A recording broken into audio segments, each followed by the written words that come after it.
All right, so you guys know last week we were dealing with linear equations. We talked about types of slope, zero slope, no slope, undefined. We looked at slope-intercept form, y equals mx plus b. We looked at standard form, ax plus by equals c. Okay? And then we talked about graphing those equations. We're going to go just a little bit further in depth with linear equations. Okay? Linear equations if they give us a graph. Okay? So, for those of you that are following along without computers, I'll try to highlight everything that you guys need on your notes. Okay? So, the first thing, step one, okay, is if we're going to write linear equations from a graph, the first thing that we need to identify is the slope. Okay?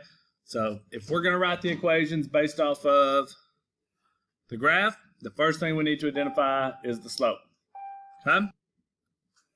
Okay. After that, guys, the next thing that we need to be able to identify if we're going to write the equation is going to be the y-intercept.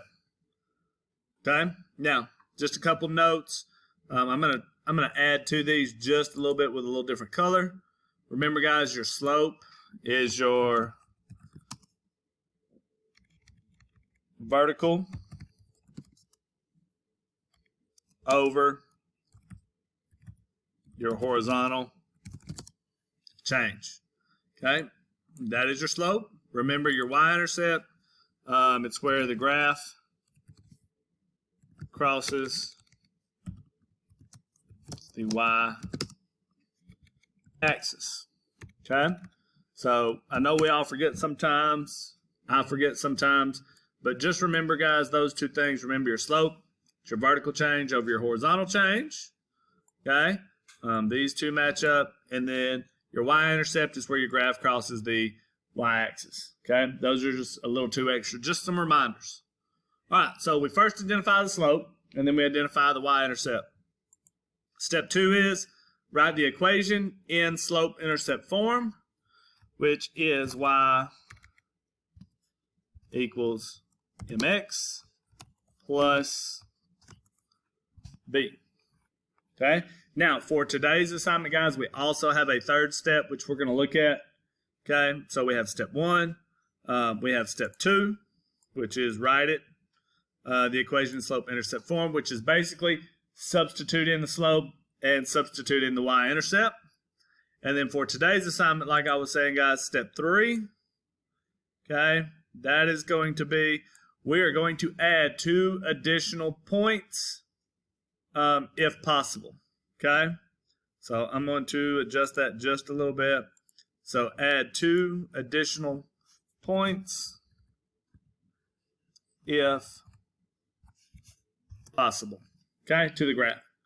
All right, so the first thing that we're going to look at here, guys, is example number 1. I'm going to change the thickness of my drawing tool, guys. I'm going to plot the points on the graph that are there over the top of them, just so they stand out a little bit more than what they are. So the first thing I'm going to do, guys, is plot a point over the top there and over the top there. Just because I can see those 2 little red dots a little bit easier, or those 2 points easier in red than I can mixing in there with the black. All right. So remember, M is my slope and B is my y-intercept. Okay?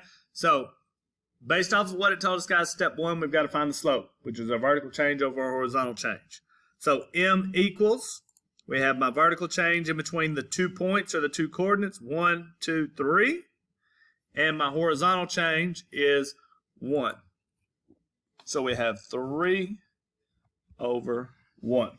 Okay? Now, always, guys, don't forget, go back, determine if it's positive or negative slope. Start at the left. Read it just like you would out of a book or a sentence, left to right. If it's traveling up from the farmost left point, then it is a positive slope. Is this one positive or negative? It's positive. It's traveling up. Okay? All right. Look at B. Okay, now remember B is where it crosses the y-axis.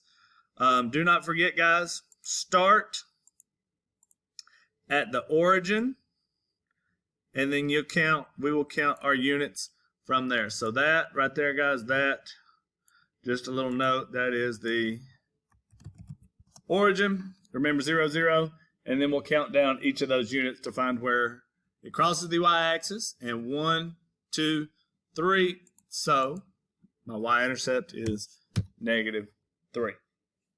Okay? Now, simply substitute these into slope-intercept form. So we don't have anything that substitutes in for y. Equals. Do we have something to substitute in for slope? Yes. Now, I'm just going to put in 3 because what is 3 over 1 as a whole? It's just 3. Okay? So y equals 3x. My slope is negative, so it's -3. So that graph represented in slope-intercept form is y equals 3x minus 3.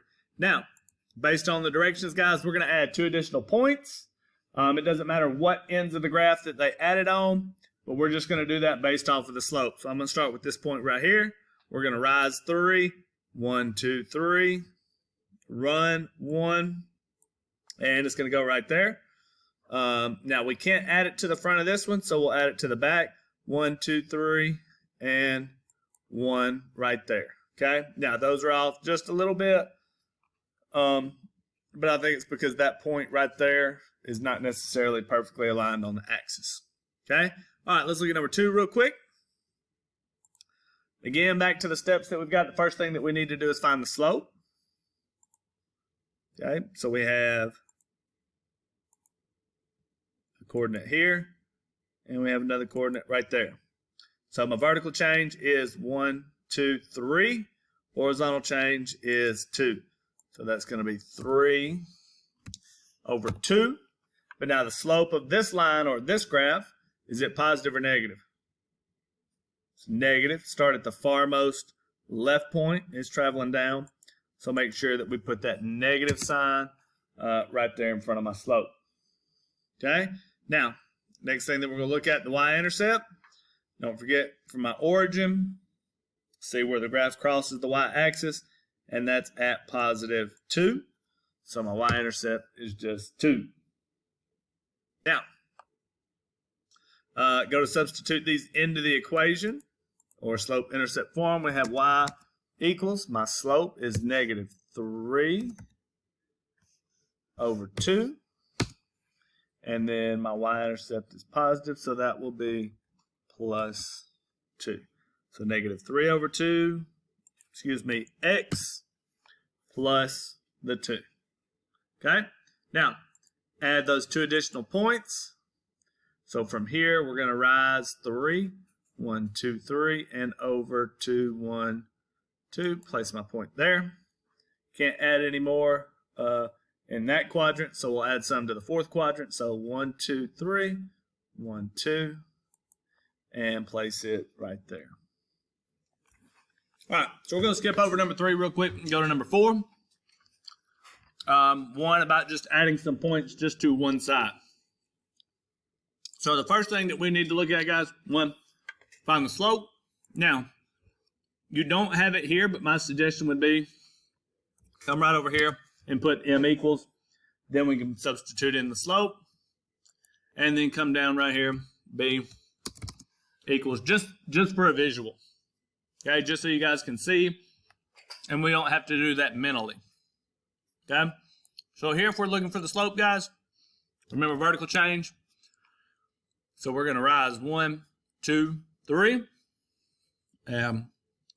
Horizontal change is 1. So that's 3.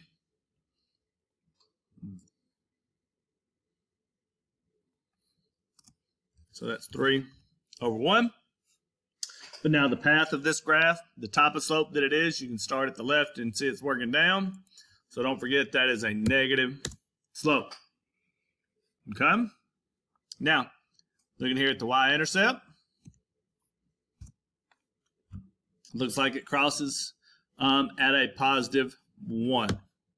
Now, Now that we've labeled those guys, now we just have to go and substitute them into the equation. So we have y equals negative 3, x, because 3 over 1, guys, is just 3. And then we have plus the 1. Okay, now simply going to add 2 extra points to the graph, 2 additional points to the graph. So we can't add them over here in the second quadrant, so we'll come and we'll add them to the back side here.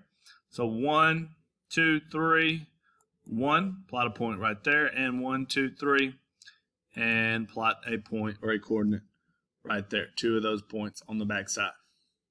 Okay? All right, questions about that?